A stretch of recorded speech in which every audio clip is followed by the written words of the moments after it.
Everyone, welcome to the channel Mystic Tarot. मैं doctor Amna Tayyaba हूँ और ये मंथली रीडिंग है लिब्रा, सन, मून और असेंडेंट लोगों के लिए। करियर और रिलेशनशिप दोनों को हम देखेंगे। एडवाइस के मेरे पास अलग-अलग कार्ड्स भी मौजूद हैं। तो स्टार्ट करते हैं हम विद द रिलेशनशिप। और पिछला कुछ अर्सा लिब्रा लोगों के लिए रिलेशनशिप के पॉइंट ऑफ व्यू से बहुत ज़्यादा मुश्किल नज़र आ रहा है।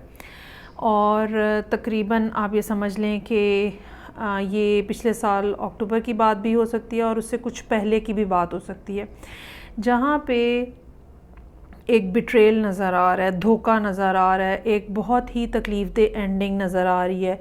और ये चीज़ ऐसी है जिसने आपकी रूह तक को ज़ख्मी कर दिया है।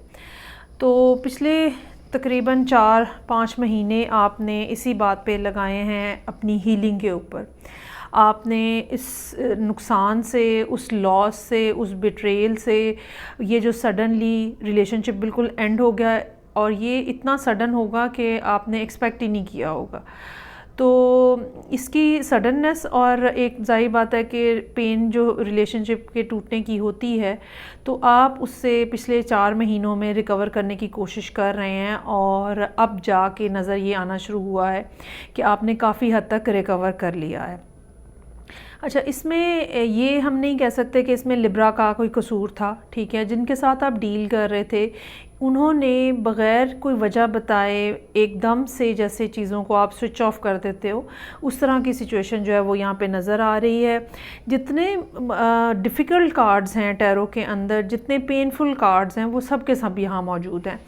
10 ऑफ सोर्ड्स है यहाँ पे, 5 ऑफ सोर्ड्स है यहाँ पे, 9 ऑफ वॉन्ड्स है, ठीक है, 10 ऑफ वॉन्ड्स है। ये सब चीज़ें जो हैं ये सूरत हाल के मुश्किल होने और किस बेइंतहा कोशिश से आपने अपने आप को इस मुसीबत से निकाला है या इस तकलीफ़देह सिचुएशन से निकाला है, वो नज़र आ रहा है। आप बिल्कुल हक बजानिब हैं ये समझने के लिए कि आपके साथ धोखा किया गया है, आपको तकलीफ़ पहुंचाई गई है, ठीक है, आपको यूज़ किया गया है। बहुत सारी जगहों के ऊपर लिब्रास के अंदर ये भी रिजेंटमेंट रहेगी कि उनको यूज़ किया गया है। अच्छा, ये तो सब हो गया पास्ट और रीसेंट पास्ट की सिचुएशन। अब जबकि यहाँ पे फरवरी का महीना शुरू हो रहा है, तो क्वीन ऑफ वॉन्ड्स जो हैं उनके इस कार्ड के साथ आपको प्रेजेंट किया जा रहा है। आपने नई दिलचस्पियों में, नई चीज़ों में, नए लोगों में इंटरेस्ट लेना शुरू कर दिया है। काफ़ी हद तक, जैसे कि मैंने कहा, पिछले 3-4 महीने ऐसे हो सकते हैं जहाँ पे आपने सिर्फ रेस्ट किया है इस तक सूरत हाल से निकलने के लिए। तो अब आपके सामने नई चीज़ें, नए प्रोजेक्ट, नए लोग जो हैं वो नज़र आ रहे हैं और आप दोबारा अपनी उसी शान और शौकत के साथ जो है वो नज़र आ रहे हैं। यहाँ पे ये भी बात समझने की ज़रूरत है कि जिनके साथ आपका ब्रेकअप हुआ है उनके लिए यहाँ पे लवर्स का कार्ड है, जजमेंट का कार्ड है, यानी कि ये एक सोलमेट रिलेशनशिप हो सकता है। लेकिन हुआ क्या है, कैसे हुआ है, आपको ये समझ नहीं लगी। अच्छा, ज़ाती तौर पे आपको भी पता है इस बात का कि ये एक सोलमेट कनेक्शन था और दूसरा पर्सन जो है वो इसको हैंडल नहीं कर सका। अब जबकि ये सब कुछ आपने भुगत लिया है, ठीक है, तो हुआ ये है कि अब वो दूसरा पर्सन जो है वो सफ़र कर रहा है। यहाँ पे आउटसाइड इन्फ्लुएंस के तौर पे 10 ऑफ वॉन्ड्स का कार्ड है। तो दूसरा पर्सन भी जो है अब उसी सफ़रिंग में से गुज़र रहा है जिसमें से पहले आप गुज़रे हैं, और आपको इस बात का भी पता है और आप अपनी जगह पे डिटरमिन्ड हैं कि अब अगर आपसे रब्ता किया गया तो आपने भी बिल्कुल कोई अच्छा रिस्पॉन्स नहीं देना, ठोक बजा के रखना है, कोई बात नहीं सुननी है। और मज़े की बात ये है कि इस महीने आपके लिए नई अपॉर्चुनिटी जो है रिलेशनशिप के हवाले से, जो कि पहले वाले रिलेशनशिप से बहुत बेहतर है, ये सेम उसी पर्सन की तरफ से भी हो सकती है जिनसे आपका ब्रेकअप हुआ है, लेकिन अब की बार वो ज़्यादा मैच्योरिटी के साथ आ रहे हैं। और कुछ लोगों के लिए ये एक बिल्कुल नया रिलेशनशिप भी हो सकता है, जो कि आने वाला पर्सन जो है वो आपके पहले से जो रिलेशनशिप रहे हैं उनकी निस्बत ज़्यादा अक्लमंद, ज़्यादा समझदार, ज़्यादा मैच्योर नज़र आ रहा है। तो एक बात तो इसमें ये है कि चाहे जो भी हुआ है, ब्रेकअप हुआ है, जैसा भी पेनफुल था, ठीक है, लेकिन एडवाइस का कार्ड आपको रिलीज़ का मशवरा दे रहा है, यानी कि अपने अंदर से वो नेगेटिविटी निकालें, क्योंकि इस बात का इम्कान मौजूद है कि अब जब वो पर्सन दोबारा आपको कांटेक्ट करे या कोई नया पर्सन आपको कांटेक्ट करे, तो आप पिछले तजर्बों की वजह से डरे हुए उनको रिस्पॉन्स ही ना दें। और आप एक ख़्याल इंसान के दिमाग में ये बैठ जाता है कि ये सभी ऐसे हैं। तो कार्ड आपको ये कह रहे हैं कि आपको इस नेगेटिव थॉट को अपने अंदर से निकालने की ज़रूरत है। इसमें कोई शक नहीं है कि आपने बहुत ज़्यादा तकलीफ़ सही है, लेकिन इसका हरगिज़ ये मतलब नहीं है कि दोबारा कोई अच्छा पर्सन जो है या दोबारा अच्छे टाइम जो है वो आपकी ज़िंदगी में नहीं आ सकते।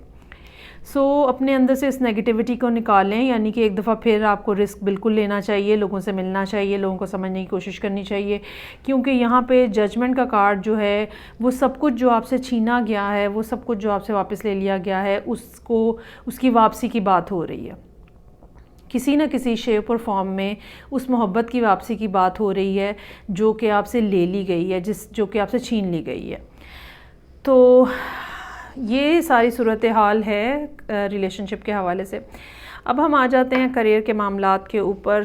यहाँ पे करियर के हवाले से भी पिछला कुछ अर्सा जो है वो काफ़ी पेनफुल नज़र आ रहा है, बहुत ज़्यादा एंग्जाइटी नज़र आ रही है, कोई काम नहीं हो रहा। अच्छा, बाज़ दफ़ा क्या होता है कि हम करियर के ऊपर या काम के ऊपर फोकस ही नहीं कर पाते क्योंकि हमारे ज़िंदगी में और इतना कुछ चल रहा होता है। यहाँ पे सोर्ड्स के 4 कार्ड मौजूद हैं, 4 of swords, 10 of swords, 9 of swords, 5 of swords. एक तो कुछ लोगों के लिए धोखा जो है वो वर्क प्लेस के ऊपर भी हो सकता है। किसी ने आपके ख़िलाफ़ कोई प्लॉट बना दिया है, कंप्लेंट कर दी है, और अब आप जो है वो पिछले 4-6 महीने उसी को भुगतते फिर रहे हैं, या आपकी इतनी ज़्यादा वहाँ कहीं इंसल्ट हुई है और आप उसी से रिकवर करने की कोशिश कर रहे हैं। कुछ लोगों के लिए सडन जॉब की टर्मिनेशन भी हो सकता है कि हुई हो और आपके लिए वो बहुत ज़्यादा इंसल्टिंग हो। अच्छा, वो लोग जो कि जॉब पे थे और निकाले गए हैं, ठीक है, अब उनके लिए ज़्यादा बेहतर ऑप्शन जो है वो अपना कोई काम करने की है। यहाँ पे क्वीन ऑफ वॉन्ड्स जो है वो फाइनेंशियल सिचुएशन के अंदर एक एंटरप्रेन्योरशिप का कार्ड है। अपना कोई काम शुरू करना जिसमें कोई अपने टाइमिंग्स हों, अपना हिसाब किताब हो, किसी के आगे आप जवाब दे नहीं हैं, ख़ुद ही सोचना है, ख़ुद ही करना है। और फिर जजमेंट का कार्ड है कि जितनी मुश्किलात आपके रास्ते में आई हैं या आएंगी वो सब की सब जो है वो ठीक हो जाएंगी, ख़त्म हो जाएंगी। पेज ऑफ पेंटिकल्स के साथ कुछ ना कुछ नई अपॉर्चुनिटी जो है फाइनेंशियल पॉइंट ऑफ व्यू से वो भी मिलती हुई नज़र आ रही है। यहाँ पे जो आपके लिए एडवाइस का कार्ड है वो healer of all ages, healer of the ages है।